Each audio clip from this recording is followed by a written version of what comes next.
Bab 398, Malu? Nyonya Perkins, Sean memiliki keterkaitan dengan grup Acton dalam berbagai hal.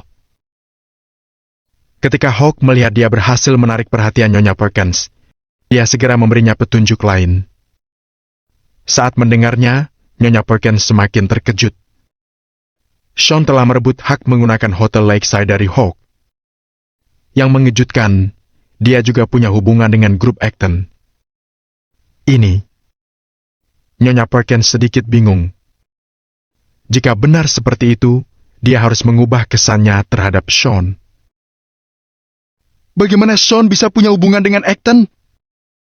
Dari mana kamu tahu itu? Nyonya Perkins menarik napas dalam-dalam, menekan rasa tidak sabar di hatinya. Lalu, dia menatap Hawk sambil bertanya. Nyonya Perkins, Sean memiliki sebuah dendam pada grup Acton. Sekali lagi, Hawk memelankan suaranya dan berbicara dengan nada yang misterius. Apa? Nyonya Perkins seketika mematung. Tadi, ketika Hawk hendak membicarakan masalah ini, Nyonya Perkins mengira Sean adalah teman dari seorang karyawan di grup Acton. Sekarang, setelah mendengar perkataan Hawk, Nyonya Perkins sejenak terdiam. Itulah yang terjadi, Nyonya Perkins. Ketika grup Acton menolak untuk bekerja sama dengan keluarga Eason dan keluarga Perkins sebelumnya, saya sudah memerintahkan seseorang untuk menyelidikinya. Butuh koneksi yang banyak untuk mendapatkan sedikit informasi.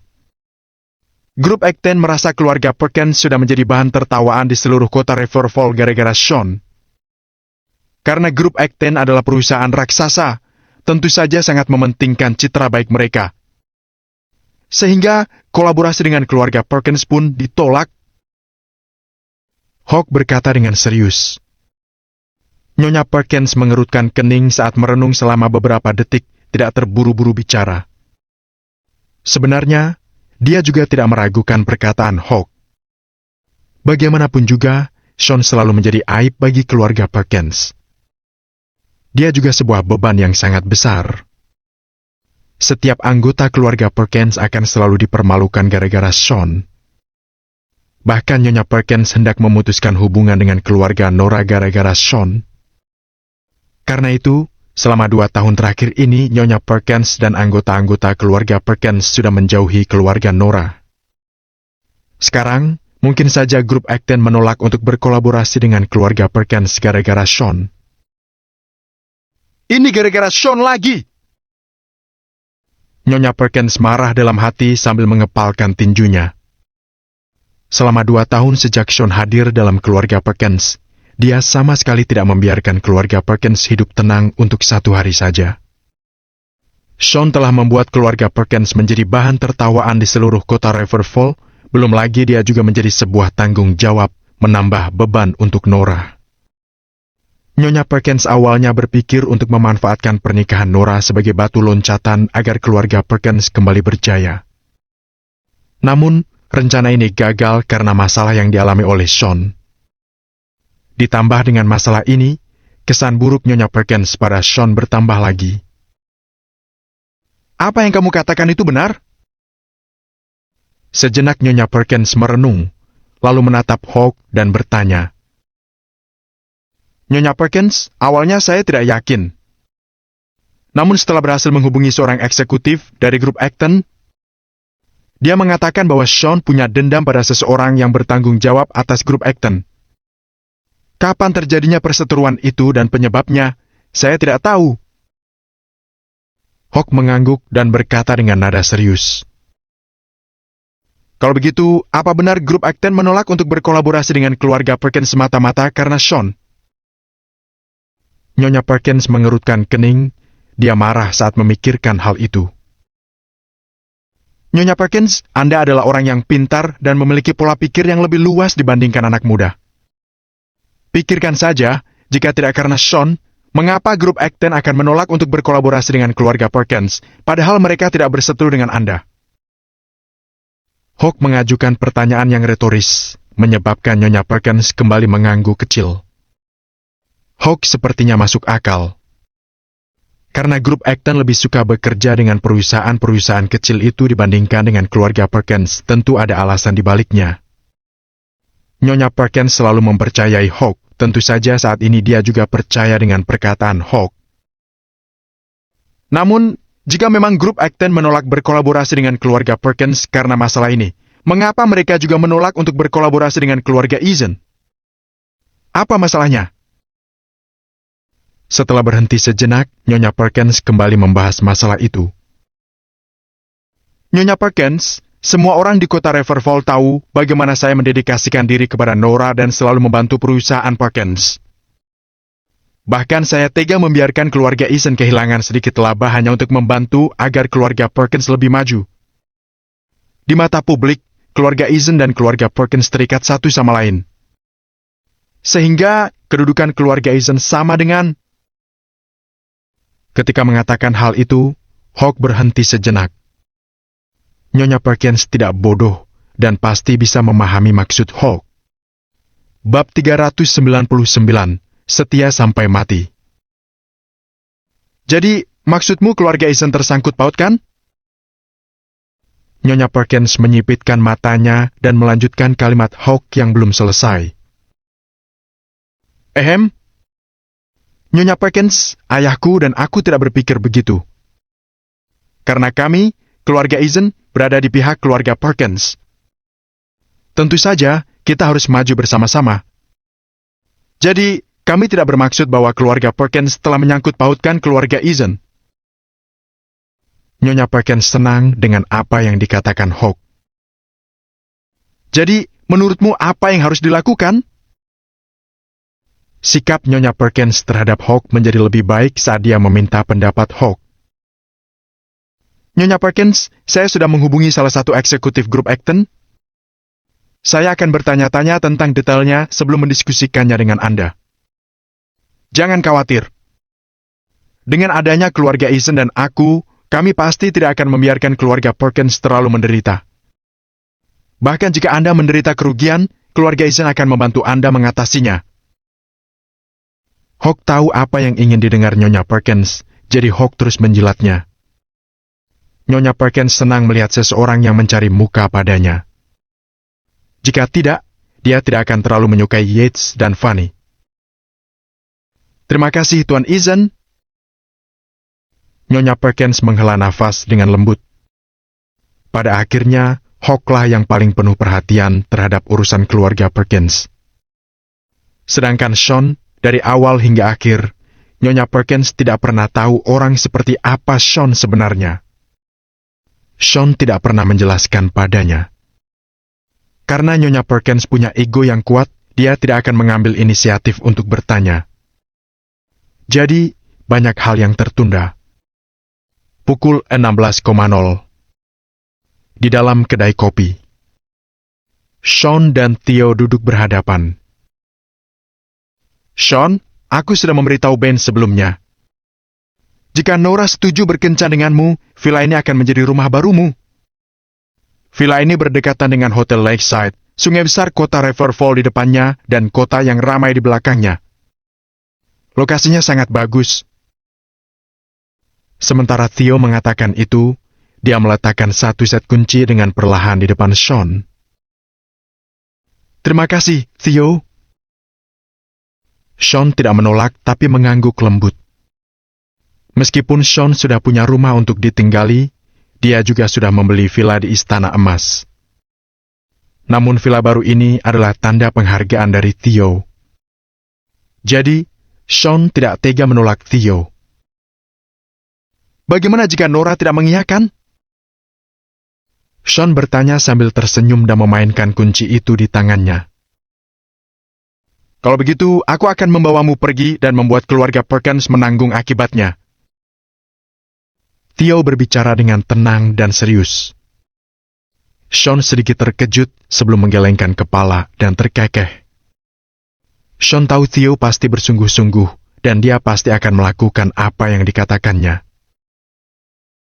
Nora sudah merawatku selama 2 tahun, jadi bagaimana mungkin aku mengecewakannya? Sean menggeleng dan meletakkan kunci itu di tangannya.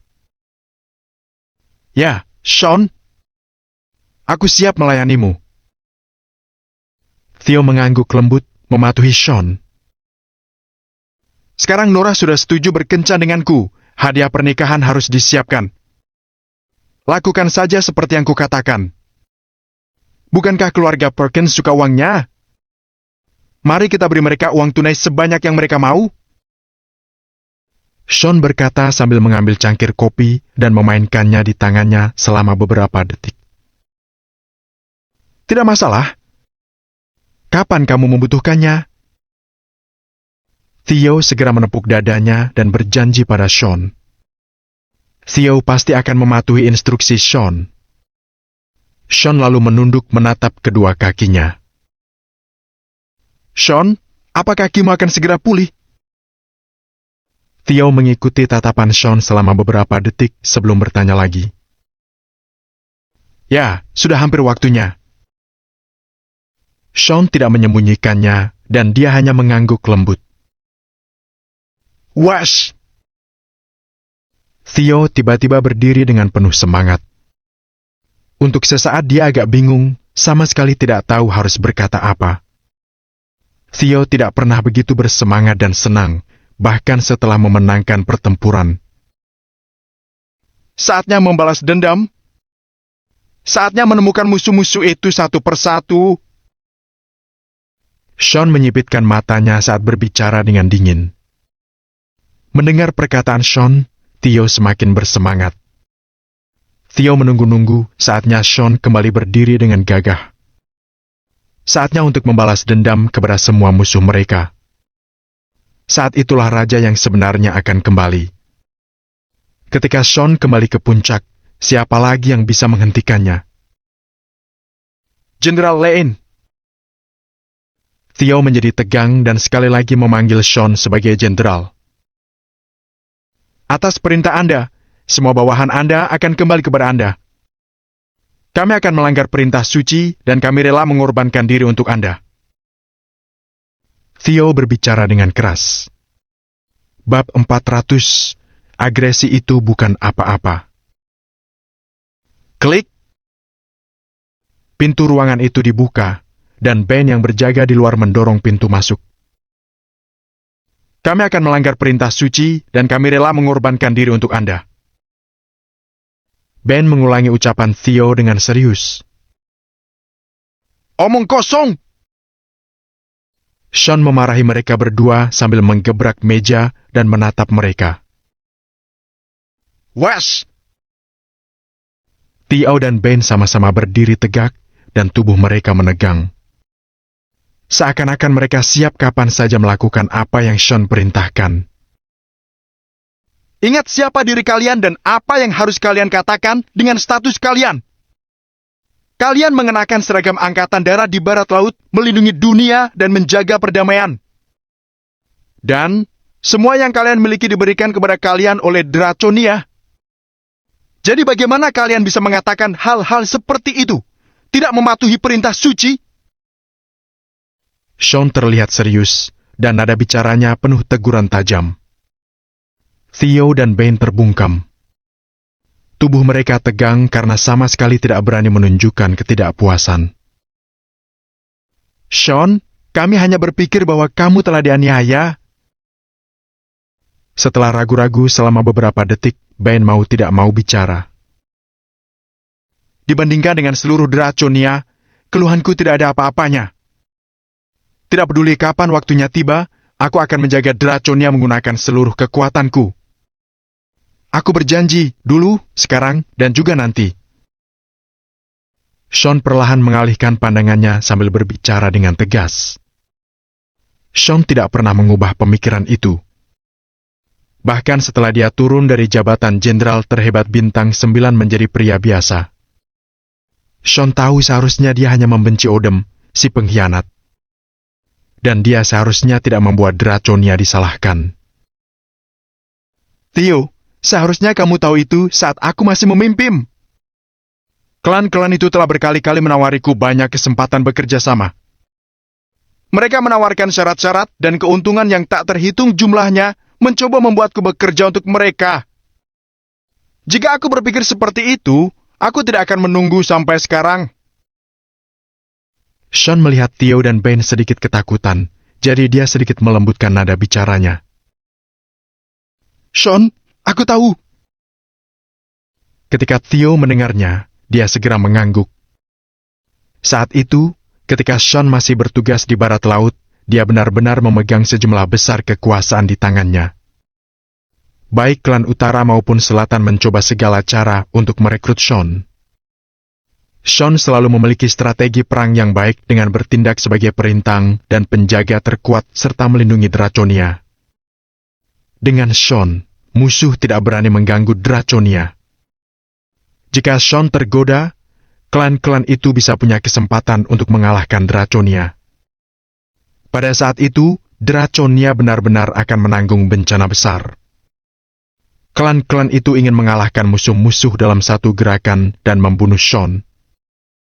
Namun, dalam menghadapi strategi perang Sean dan auranya yang angkuh, klan-klan itu sama sekali tidak bisa menahan Sean, apalagi mengalahkannya.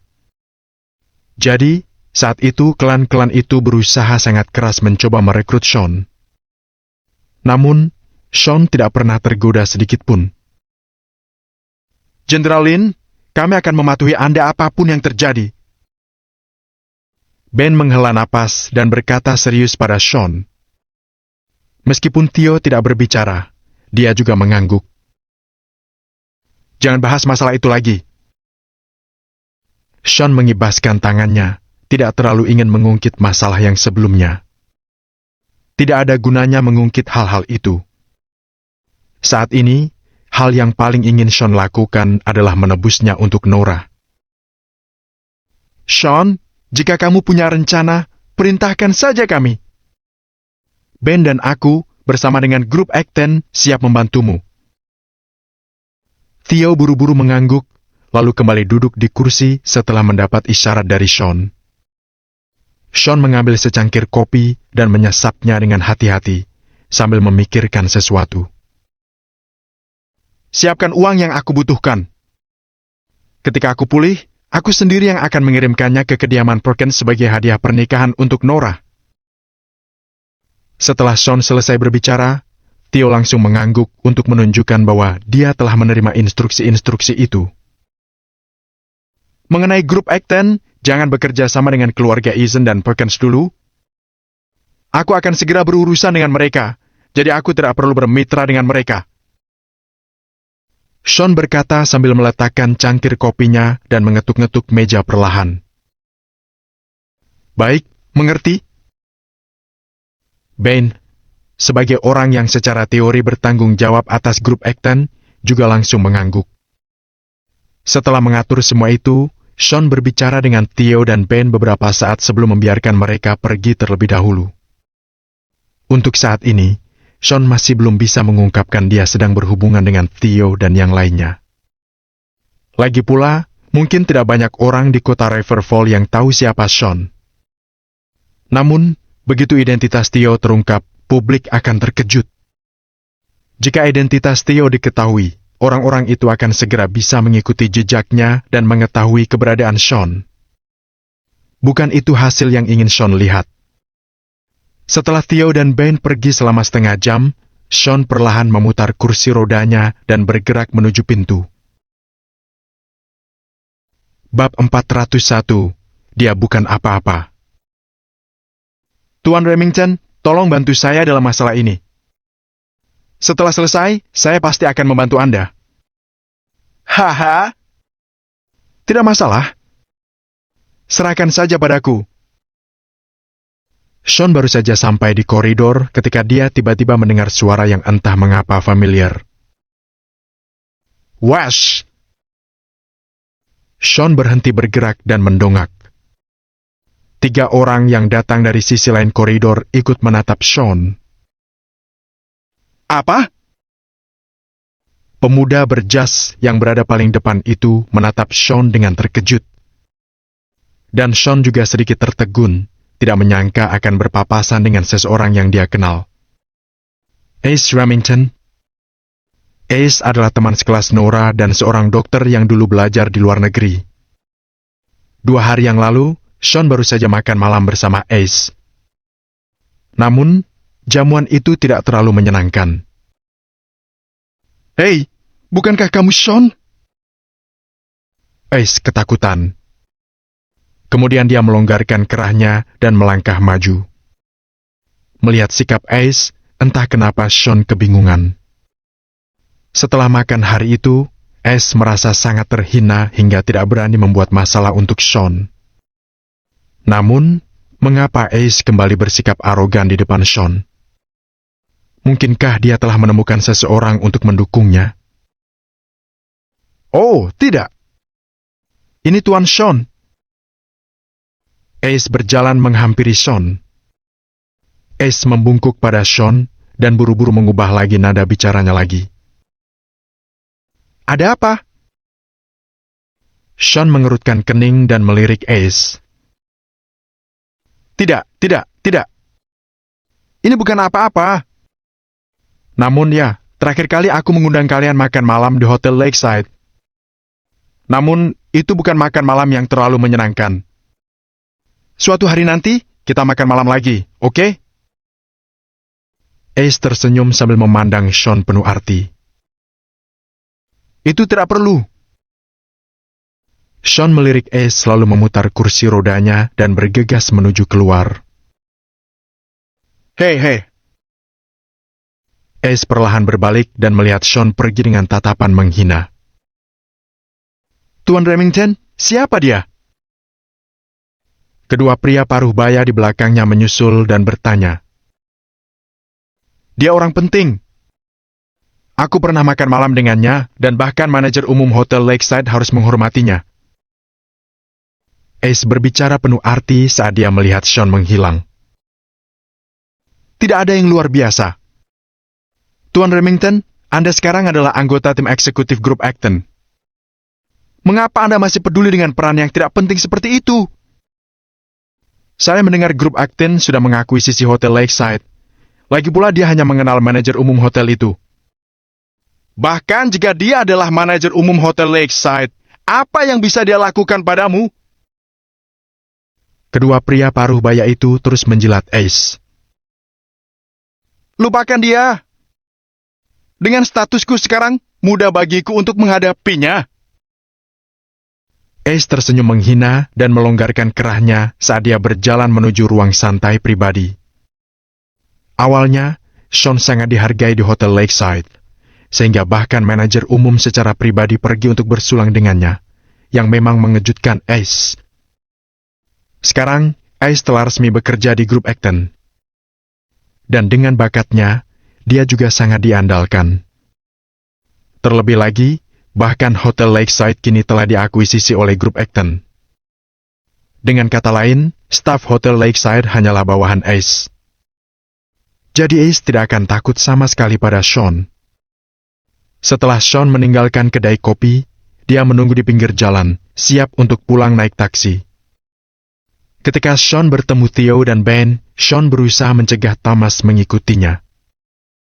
Bagaimanapun, Thomas hanyalah bawahan Scott, dan ada sesuatu yang bahkan Scott tidak bisa tahu terlalu banyak tentang Sean. Tak lama kemudian, sebuah taksi muncul di kejauhan. Saat itu, sudah ada seorang penumpang yang duduk di dalamnya. Ketika Sean bertanya, kebetulan dia sedang berada di pintu penumpang, jadi Sean diperbolehkan masuk ke dalam taksi. Hanya saja saat ini Sean masih menggunakan kursi roda. Jadi, lebih merepotkan. Bisakah kita tidak membiarkan dia masuk ke dalam mobil? Aku sedang buru-buru. Penumpang di belakang mengerutkan kening saat dia bertanya kepada pengemudi. Penumpang itu, seorang gadis berusia 20-an, mengenakan gaun ketat profesional dengan stoking hitam. Dia cantik, kecuali pada saat itu, dia menatap Sean dengan pandangan menghina. Nona, jalan ini agak terpencil dan tidak mudah untuk mendapatkan taksi. Apalagi dia seorang yang cacat. Sopir itu mengerutkan kening tapi tetap keluar dari mobil untuk membantu Sean masuk. Jika dia masuk, aku akan keluar. Gadis itu kesal dan berbicara dingin kepada si pengemudi. Lupakan saja. Aku tidak akan naik taksi ini. Aku akan menelpon saja dan meminta seseorang menjemputku. Sean tidak ingin menimbulkan masalah bagi siapapun, jadi dia mengibaskan tangannya dan berbicara. Tidak apa-apa, Tuan. Pengemudi itu memegang pundak Sean, lalu mengerutkan kening sambil berkata, Nona, ini bukan mobil pribadi, jadi aku punya hak untuk menjemput penumpang lain. Kalau memang kamu tidak suka, keluar saja dari mobil. Sikap sopir yang apa adanya membuat gadis itu menahan lidahnya. Ini sudah larut malam. Di mana saya bisa mendapatkan taksi di tempat seperti ini? Setelah gadis itu sadar, dia berteriak pada supirnya. Jadi, bagaimana dia bisa mendapatkan taksi? Sopir itu entah kenapa tidak sabar. Dia memelototi gadis itu dan mengajukan pertanyaan retoris.